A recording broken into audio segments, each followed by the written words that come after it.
ایک شخص کے پاؤں کے انگوٹھے پر ایک گومڑ سے نکل آیا تھا۔ کسی نے کہا اسپتال جا کر اسے کٹوا دو، معمولی سا آپریشن ہوگا۔ بس وہ اسپتال چلا گیا۔ آپریشن کے لیے اسے بے ہوش کرنے کی دوا دی گئی، جس سے اس کو دل کا دورہ پڑ گیا۔ اسے آکسیجن ٹینٹ میں رکھا گیا جس میں ہڈیوں کی سوزش کے جراثیم پہلے سے موجود تھے، چنانچہ اسے وہ بیماری لگ گئی۔ اسے اسٹریچر پر لیے جا رہے تھے کہ اسٹریچر الٹ گیا، جس سے اس کی ایک ٹانگ اور ہنسلی کی ہڈی ٹوٹ گئی، اور اس ضرب سے اس کو دل کا ایک اور دورہ پڑ گیا۔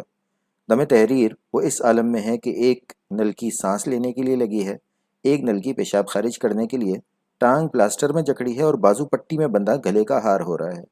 اب رہا وہ گومڑ، اسے سب بھول گئے ہیں، وہ جہاں تھا وہیں ہے۔ یہ خبر ارجنٹائن کی ہے اور کسی اور کے بارے میں ہے، لیکن یہ یہاں کی بھی ہو سکتی ہے، اور اگر ہم خوش قسمت نہ ہوتے تو ہمارے بارے میں بھی ہو سکتی تھی، کیونکہ اپنی ٹانگ کو لیے لیے ہم ایک مقامی ہسپتال میں بھی ہوئے ہیں جہاں ہر کوئی ہر کسی سے شاکی تھا۔ زیادہ تفصیل میں اس لیے نہیں جاتے کہ ہمیں تجربے نے بتا دیا ہے کہ کبھی اسپتالوں کے بارے میں نہ لکھنا چاہیے، کبھی پولیس اور تھانے کے بارے میں نہ لکھنا چاہیے، بلکہ جیسا کہ قدرت اللہ شہاب کے مشہور افسانے رپورٹ پٹواری مفصل ہے میں ہے، کسی پٹواری کے بارے میں بھی لکھنے کی حماقت نہیں کرنی چاہیے، کیونکہ ہر پھر کر واسطہ انہی لوگوں سے پڑھنا ہوتا ہے۔ شہاب صاحب کے سائل نے، جس کی زمین پٹواری نے کسی اور کے کھاتے میں ڈال دی تھی، شکایت تو گورنر کے نام بھیجی تھی۔ انہوں نے اپنے سیکرٹری کو برائے ضروری کارروائی بھیج دی۔ سیکرٹری نے کمشنر کو، کمشنر نے ڈپٹی کمشنر کو، ڈپٹی کمشنر نے تحصیلدار کو، اور تحصیلدار نے اسی پٹواری کو منتقل کر دی کہ اس پر ضروری کارروائی کی جائے۔ پٹواری نے درخواست دہندہ کو بلایا، ایک جوتا لگاتا تھا اور ایک درخواست دکھاتا تھا، درخواست دکھاتا تھا اور ایک جوتا لگاتا تھا کہ اور دے درخواست گورنر کو۔ بڑا آیا ہماری شکایتیں کرنے والا۔ اس ضروری کارروائی کے بعد درخواست یہ لکھ کر گورنر صاحب کو لوٹا دی کہ مناسب تحقیق کی گئی، مدعی جھوٹا ہے، جھوٹی درخواستیں دینے کا عادی ہے، شکایت داخلے دفتر کی جائے۔ ہم کوئی 10 دن سے اپنی ٹانگ سمیت بستر پر پڑے ہیں۔ ہمارے دوست ڈاکٹر منیر الحق ہمیں دیکھ جاتے ہیں اور دلاسا دیتے ہیں کہ چند روز اور میری جان، فقط چند ہی روز۔ انہوں نے نصیحت بھی کی کہ پرائے پھٹے میں ٹانگ نہیں اڑانی چاہیے۔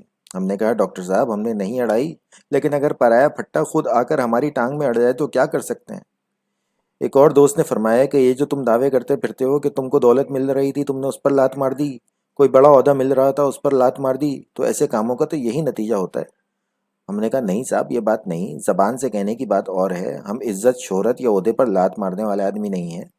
بات فقط اتنی ہے کہ 31 جنوری کو ریڈیو پاکستان کے سامنے ٹیکسی لینے کے لیے ہم سڑک پار کر رہے تھے کہ غلط سائڈ سے آ کر ٹیلی فون کے محکمے کی ایک جیپ نے ہمیں ٹکر مار دی اور دور اچھال دیا۔ رپورٹ ہم نے اس لیے نہیں کی کہ اس مقام پر جہاں 5 طرف سے ٹریفک آتا ہے اور سڑک عبور کرنے میں 15 منٹ لگتے ہیں، نہ کوئی زیبرا کراسنگ ہے، نہ کوئی ٹریفک کا آدمی ہوتا ہے۔ ہوتا بھی تو رپورٹ کا کچھ مقام نہ تھا، قصور ہمارا تھا، ہم کیوں گھر سے باہر نکلتے ہیں؟ الٹا ہم نے جیپ والے کا شکریہ ادا کیا کہ ہمیں زندہ رہنے دیا۔ خبر اس واردات کی اس لیے کسی کو نہ ہوئی کہ ہمارے شہر میں اگر کوئی گاڑی کسی آدمی کو ٹکر مار دے تو یہ خبر نہیں ہے، ہاں کوئی آدمی کسی گاڑی کو ٹکر مارے تو خبر بنتی ہے۔ عباسی شہید ہسپتال بہت بڑا عالیشان ہسپتال ہے، وہاں کے ڈاکٹروں نے ہمیں پہچان کر ہماری طرف خاطر خواہ توجہ دی، لیکن ہسپتال صرف سنگ و خشت تو نہیں ہوتا۔ ایکس رے کرنے والا آدمی پون گھنٹے کی تلاش کے بعد ملا، اور ملا تو ہم سے ایمرجنسی کی فیس چارج کی۔ لیبارٹری کا نظام جیسا اس اسپتال کا ہونا چاہیے ویسا نہیں ہے، ماہر ڈاکٹروں کی بھی کمی ہے۔ ہمارا خیال تھا کہ اتنے بڑے علاقے کے لیے اتنا بڑا اسپتال بنائے تو کچھ ماہرین جناح ہسپتال اور سول ہسپتال سے منتقل کر دیے جائیں گے، لیکن معلوم ہوا کہ جناح ہسپتال مرکزی حکومت کا ہے، سول ہسپتال صوبائی حکومت کا، اور عباسی ہسپتال میونسپل کارپوریشن کا۔ یہاں اکثر ڈاکٹر نئے ہیں، بعض تو شاید اسی سال فارغ التحصیل ہوئے ہیں، تجربہ کم رکھتے ہیں۔ لیکن ایک صاحب نے کہا کہ چند سال چیر پاڑ کرتے رہیں گے اور دوائیں آزماتے رہیں گے تو ان کو بھی تجربہ ہو جائے گا، انسان گاتے گاتے ہی کلاوت ہوتا ہے۔ ویسے ان طالب علم نما ڈاکٹروں کو دیکھ کر ہمیں وہ مریض یاد آ گیا جو آپریشن ٹیبل پر لیٹا تو کہنے لگا ڈاکٹر صاحب مجھے بہت گھبراہٹ ہو رہی ہے کیونکہ میرا پہلا آپریشن ہے۔ ڈاکٹر نے کہا گھبرانے کی کوئی بات نہیں، میرا بھی تو یہ پہلا آپریشن ہے، میں کوئی گھبرا رہا ہوں؟